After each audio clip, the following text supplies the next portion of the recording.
All right. Give me one moment, and I will. It's the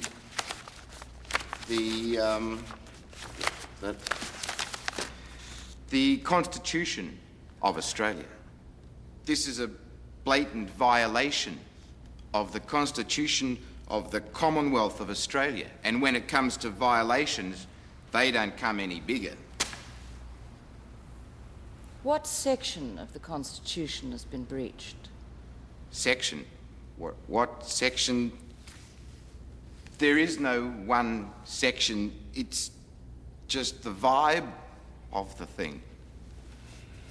I'm afraid, Mr. Denuto, you'll have to be more specific. Oh, yeah, sure. No, I was just starting general, and then I was getting more specific with it. Just one moment, please. Jesus, Daryl, I am sweating here.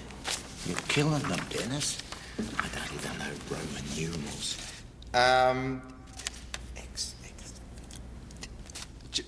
I've got it here as the Section 51, second from the bottom. The Parliament shall have power to make laws with respect to copyrights, patents of inventions and designs and trademarks. It's all part of it. This is what I'm getting at. That's my point. It's the vibe of it. All right. In summing up, it's the Constitution, it's Mabo, it's justice, it's law, it's the vibe, and no, that's it. It's the vibe. I rest my case. That was sensational. Counsel for the respondent. Anyway, my specialty as a QC was constitutional law, Australian constitutional law. Now, have you heard of the Tasmanian Dams case? Marbo? Oh, the Aboriginal guy told the government to shove it. That's the one. Anyway, I've had quite a bit to do with these over the years, and I've had a look into your case over the last few days, and I think there's a bit more to it. What do you mean? I think you've got a case. So Dennis was on the right track? Yes. Yeah, I told you that judge had it in for him. I believe there's a section of the Constitution about the government's right to acquire land that hasn't been tested. But Dennis tested it.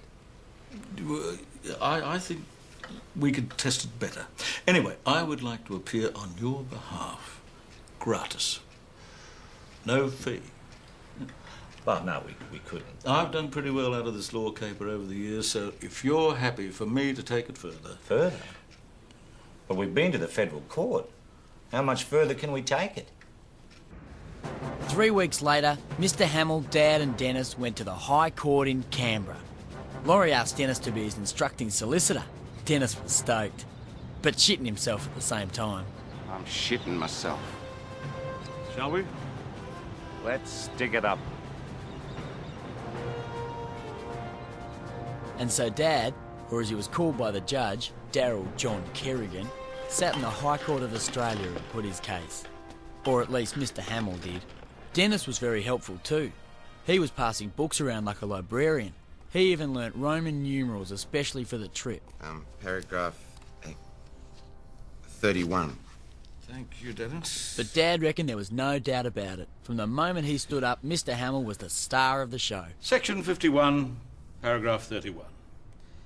The Parliament shall have power to make laws with respect to the acquisition of property on just terms. Let's think about those words, on just terms, and how they relate to real people. Your Honour, my client built his home by the law, in full accordance with the law. He doesn't know about the extensions. But does he have the protection of the law? How can the forcible removal of a family, a good family, from their home, have the blessing of our Constitution? How can that be just terms?